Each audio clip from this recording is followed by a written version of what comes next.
श्री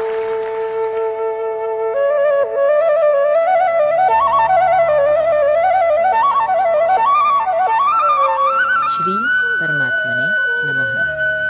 श्रीमद् भगवद गीता अथ एकादशो अध्यायः।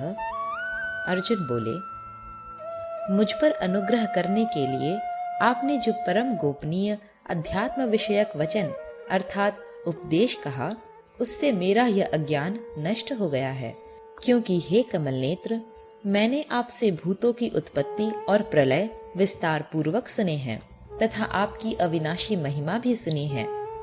हे परमेश्वर, आप अपने को जैसा कहते हैं यह ठीक ऐसा ही है, परंतु हे पुरुषोत्तम, आपके ज्ञान, ऐश्वर्य, शक्ति, बल, वीर्य और तेज से युक्त ऐश्वर्य रूप को मैं प्रत्यक्ष देखना चाहता हूँ। हे प्रभु, यदि मेरे द्वारा आपका वह रूप देखा जाना शक्य है, ऐसा आप मानते हैं, तो हे योगेश्वर, उस अविनाशी स्वरूप को मुझे दर्शन कराइए। श्री भगवान बोले, हे पार्थ, अब तू मेरे सैकड़ों हजारों नाना प्रकार के और नाना वर्ण तथा नाना आकृति वाले अलौकिक रूपों को देख। हे भरतवंशी अर्जुन, तू मुझमें आदित्यों को अर्थात अदिति के 12 पुत्रों को, 8 वसुओं को, 11 रुद्रों को, 2 अश्विनी कुमारों को और 49 मरुदगणों को देख तथा और भी बहुत से पहले न देखे हुए आश्चर्यमय रूपों को देख। हे अर्जुन, अब इस मेरे शरीर में एक जगह स्थित चराचर सहित संपूर्ण जगत को देख तथा और भी जो कुछ देखना चाहता हो सो देख, परंतु मुझको तू इन अपने प्राकृत नेत्रों द्वारा देखने में निस्संदेह समर्थ नहीं है। इसी से मैं तुझे दिव्य अर्थात अलौकिक चक्षु देता हूँ। इससे तू मेरी ईश्वरीय योग शक्ति को देख। संजय बोले, हे राजन, महायोगेश्वर और सब पापों के नाश करने वाले भगवान ने इस प्रकार कहकर उसके पश्चात अर्जुन को परम ऐश्वर्य युक्त दिव्य स्वरूप दिखलाया। अनेक मुख और नेत्रों से युक्त, अनेक अद्भुत दर्शनों वाले, बहुत से दिव्य भूषणों से युक्त और बहुत से दिव्य शस्त्रों को हाथों में उठाए हुए, दिव्य माला और वस्त्रों को धारण किए हुए और दिव्य गंध का सारे शरीर में लेप किए हुए, सब प्रकार के आश्चर्यों से युक्त, सीमा रहित और सब ओर मुख किए हुए विराट स्वरूप परम देव परमेश्वर को अर्जुन ने देखा। आकाश में 1000 सूर्यों के एक साथ उदय होने से उत्पन्न जो प्रकाश हो, वह भी उस विश्व रूप परमात्मा के प्रकाश के सदृश कदाचित ही हो। पांडुपुत्र अर्जुन ने उस समय अनेक प्रकार से विभक्त अर्थात पृथक पृथक संपूर्ण जगत को देवों के देव श्री कृष्ण भगवान के उस शरीर में एक जगह स्थित देखा। उसके अनंतर वे आश्चर्य से चकित और पुलकित शरीर अर्जुन प्रकाशमय विश्व रूप परमात्मा को श्रद्धा भक्ति सहित सिर से प्रणाम करके हाथ जोड़कर बोले। अर्जुन बोले, हे देव, मैं आपके शरीर में संपूर्ण देवों को तथा अनेक भूतों के समुदायों को, कमल के आसन पर विराजित ब्रह्मा को, महादेव को और संपूर्ण ऋषियों को तथा दिव्य सर्पों को देखता हूँ। हे संपूर्ण विश्व के स्वामिन, आपको अनेक भुजा, पेट, मुख और नेत्रों से युक्त तथा सब ओर से अनंत रूपों वाला देखता हूँ। हे विश्व रूप, मैं आपके न अंत को देखता हूँ, न मध्य को और न आदि को ही। आपको मैं मुकुट युक्त, गदा युक्त और चक्र युक्त तथा सब ओर से प्रकाशमान तेज के पुंज, प्रज्वलित अग्नि और सूर्य के सदृश ज्योति युक्त, कठिनता से देखे जाने योग्य और सब ओर से अप्रमेय स्वरूप देखता हूँ। आप ही जानने योग्य परम अक्षर अर्थात परब्रह्म परमात्मा हैं। आप ही इस जगत के परम आश्रय हैं। आप ही अनादि धर्म के रक्षक हैं और आप ही अविनाशी सनातन पुरुष हैं, ऐसा मेरा मत है। आपको आदि, अंत और मध्य से रहित, अनंत सामर्थ्य से युक्त, अनंत भुजा वाले, चंद्र सूर्य रूप नेत्रों वाले, प्रज्वलित अग्नि रूप मुख वाले और अपने तेज से इस जगत को संतप्त करते हुए देखता हूँ। हे महात्मन, यह स्वर्ग और पृथ्वी के बीच का संपूर्ण आकाश तथा सब दिशाएं एक आप से ही परिपूर्ण हैं, तथा आपके इस अलौकिक और भयंकर रूप को देखकर तीनों लोग अति व्यथा को प्राप्त हो रहे हैं। वे ही देवताओं के समूह आप में प्रवेश करते हैं और कुछ भयभीत होकर हाथ जोड़े आपके नाम और गुणों का उच्चारण करते हैं तथा महर्षि और सिद्धों के समुदाय कल्याण हो ऐसा कहकर उत्तम उत्तम स्तोत्रों द्वारा आपकी स्तुति करते हैं। जो 11 रुद्र और 12 आदित्य तथा 8 वसु, साध्यगण, विश्वेदेव, अश्विनी कुमार तथा मरुदगण और पितरों का समुदाय तथा गंधर्व, यक्ष, राक्षस और सिद्धों के समुदाय हैं, वे सब ही विस्मित होकर आपको देखते हैं। हे महाबाहो, आपके बहुत मुख और नेत्रों वाले, बहुत हाथ, जंघा और पैरों वाले, बहुत उदरों वाले और बहुत सी दाढ़ों के कारण अत्यंत विकराल महान रूप को देखकर सब लोग व्याकुल हो रहे हैं तथा मैं भी व्याकुल हो रहा हूँ। क्योंकि हे विष्णु, आकाश को स्पर्श करने वाले देदीप्यमान अनेक वर्णों से युक्त तथा फैलाए हुए मुख और प्रकाशमान विशाल नेत्रों से युक्त आपको देखकर भयभीत अंतःकरण वाला मैं धीरज और शांति नहीं पाता हूँ। दाढ़ों के कारण विकराल और प्रलय काल की अग्नि के समान प्रज्वलित आपके मुखों को देखकर मैं दिशाओं को नहीं जानता हूँ और सुख भी नहीं पाता हूँ। इसलिए हे देवेश, हे जगन्निवास, आप प्रसन्न हो।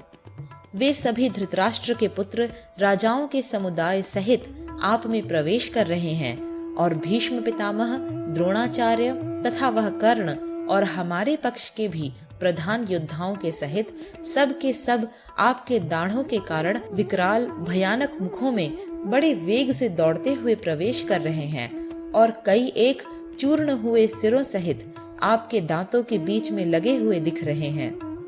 जैसे नदियों के बहुत से जल के प्रवाह स्वाभाविक ही समुद्र के ही सम्मुख दौड़ते हैं, अर्थात समुद्र में प्रवेश करते हैं, वैसे ही वे नरलोक के वीर भी आपके प्रज्वलित मुखों में प्रवेश कर रहे हैं। जैसे पतंग मोहवश नष्ट होने के लिए प्रज्वलित अग्नि में अति वेग से दौड़ते हुए प्रवेश करते हैं, वैसे ही ये सब लोग भी अपने नाश के लिए आपके मुखों में अति वेग से दौड़ते हुए प्रवेश कर रहे हैं। आप उन संपूर्ण लोकों को प्रज्वलित मुखों द्वारा ग्रास करते हुए सब ओर से बार बार चाट रहे हैं। हे विष्णु, आपका उग्र प्रकाश संपूर्ण जगत को तेज के द्वारा परिपूर्ण करके तपा रहा है। मुझे बतलाइए कि आप उग्र रूप वाले कौन हैं? हे देवों में श्रेष्ठ, आपको नमस्कार हो, आप प्रसन्न होइए। आदि पुरुष, आपको मैं विशेष रूप से जानना चाहता हूँ, क्योंकि मैं आपकी प्रवृत्ति को नहीं जानता। श्री भगवान बोले, मैं लोकों का नाश करने वाला बढ़ा हुआ महाकाल हूँ। इस समय इन लोकों को नष्ट करने के लिए प्रवृत्त हुआ हूँ। इसलिए जो प्रतिपक्षियों की सेना में स्थित योद्धा लोग हैं, वे सब तेरे बिना भी नहीं रहेंगे, अर्थात तेरे युद्ध न करने पर भी इन सब का नाश हो जाएगा। अतएव तू उठ, यश प्राप्त कर और शत्रुओं को जीतकर धन धान्य से संपन्न राज्य को भोग। ये सब शूरवीर पहले से ही मेरे द्वारा मारे हुए हैं। हे सव्यसाचिन, तू तो केवल निमित्त मात्र बन जा। द्रोणाचार्य और भीष्म पितामह तथा जयद्रथ और कर्ण तथा और भी बहुत से मेरे द्वारा मारे हुए शूरवीर योद्धाओं को तू मार। भय मत कर, निसंदेह तू युद्ध में वैरियों को जीतेगा, इसलिए युद्ध कर। संजय बोले, केशव भगवान के इस वचन को सुनकर मुकुटधारी अर्जुन हाथ जोड़कर कांपता हुआ नमस्कार करके फिर भी अत्यंत भयभीत होकर प्रणाम करके भगवान श्री कृष्ण के प्रति गदगद वाणी से बोले। अर्जुन बोले, हे अंतर्यामिन, यह योग्य ही है कि आपके नाम, गुण और प्रभाव के कीर्तन से जगत अति हर्षित हो रहा है और अनुराग को भी प्राप्त हो रहा है तथा भयभीत राक्षस लोग दिशाओं में भाग रहे हैं और सब सिद्ध गणों के समुदाय नमस्कार कर रहे हैं। हे महात्मन, ब्रह्मा के भी आदि कर्ता और सबसे बड़े आपके लिए वे कैसे नमस्कार न करें, क्योंकि हे अनंत, हे देवेश, हे जगन्निवास, जो सत, असत और उनसे परे अक्षर अर्थात सच्चिदानंद घन ब्रह्म है, वह आप ही हैं। आप आदि देव और सनातन पुरुष हैं। आप इस जगत के परम आश्रय और जानने वाले तथा जानने योग्य और परम धाम हैं। हे अनंत रूप, आपसे यह सब जगत व्याप्त है अर्थात परिपूर्ण है। आप वायु, यमराज, अग्नि, वरुण, चंद्रमा, प्रजा के स्वामी ब्रह्मा और ब्रह्मा के भी पिता हैं। आपके लिए हजारों बार नमस्कार नमस्कार हो। आपके लिए फिर भी बार बार नमस्कार नमस्कार। हे अनंत सामर्थ्य वाले, आपके लिए आगे से और पीछे से भी नमस्कार। हे सर्वात्मन, आपके लिए सब ओर से ही नमस्कार हो, क्योंकि अनंत पराक्रमशाली आप समस्त संसार को व्याप्त किए हुए हैं। इससे आप ही सर्वरूप हैं। आपके इस प्रभाव को न जानते हुए आप मेरे सखा हैं ऐसा मानकर प्रेम से अथवा प्रमाद से भी मैंने हे कृष्ण, हे यादव, हे सखे इस प्रकार जो कुछ बिना सोचे समझे हठात कहा है। और हे अच्युत, आप जो मेरे द्वारा विनोद के लिए विहार, शैया, आसन और भोजनादि में अकेले अथवा उन सखाओं के सामने भी अपमानित किए गए हैं, वह सब अपराध अप्रमेय स्वरूप अर्थात अचिंत्य प्रभाव वाले आपसे मैं क्षमा करवाता हूँ। आप इस चराचर जगत के पिता और सबसे बड़े गुरु एवं अति पूजनीय हैं। हे अनुपम प्रभाव वाले, तीनों लोकों में आपके समान भी दूसरा कोई नहीं है, फिर अधिक तो कैसे हो सकता है।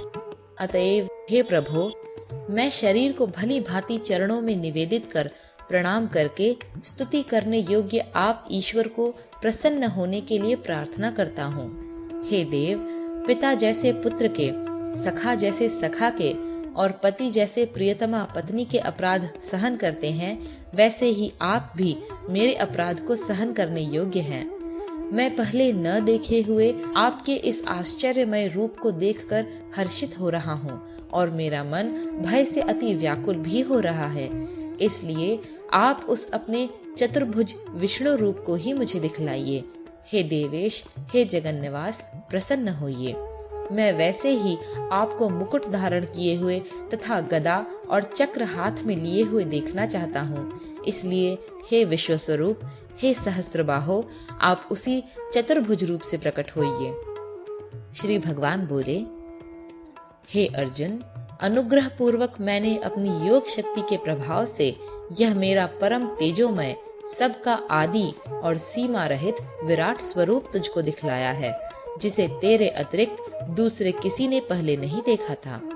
हे अर्जुन, मनुष्य लोक में इस प्रकार विश्व रूप वाला मैं न वेद और यज्ञों के अध्ययन से, न दान से, न क्रियाओं से और न उग्र तपो से ही तेरे अतिरिक्त दूसरे के द्वारा देखा जा सकता हूँ। मेरे इस प्रकार के इस विकराल रूप को देखकर तुझको व्याकुलता नहीं होनी चाहिए और मूढ़ भाव भी नहीं होना चाहिए। तू भय रहित और प्रीति युक्त मन वाला होकर उसी मेरे इस शंख, चक्र, गदा, पद्म युक्त चतुर्भुज रूप को फिर देख। संजय बोले, वासुदेव भगवान ने अर्जुन के प्रति इस प्रकार कहकर फिर वैसे ही अपने चतुर्भुज रूप को दिखलाया और फिर महात्मा श्री कृष्ण ने सौम्य मूर्ति होकर इस भयभीत अर्जुन को धीरज दिया। अर्जुन बोले, हे जनार्दन, आपके इस अति शांत मनुष्य रूप को देखकर अब मैं स्थिर चित्त हो गया हूँ और अपनी स्वाभाविक स्थिति को प्राप्त हो गया हूँ। श्री भगवान बोले, मेरा जो चतुर्भुज रूप तुमने देखा है यह सुदुर्दर्श है, अर्थात इसके दर्शन बड़े ही दुर्लभ हैं। देवता भी सदा इस रूप के दर्शन की आकांक्षा करते रहते हैं। जिस प्रकार तुमने मुझको देखा है, इस प्रकार चतुर्भुज रूप वाला मैं न वेदों से, न तप से, न दान से और न यज्ञ से ही देखा जा सकता हूँ। परंतु हे परंतप अर्जुन, अनन्य भक्ति के द्वारा इस प्रकार चतुर्भुज रूप वाला मैं प्रत्यक्ष देखने के लिए, तत्व से जानने के लिए तथा प्रवेश करने के लिए अर्थात एक ही भाव से प्राप्त होने के लिए भी शक्य हूँ।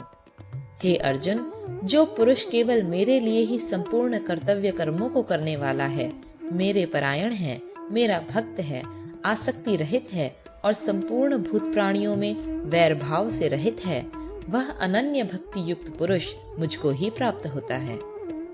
11वां अध्याय समाप्त।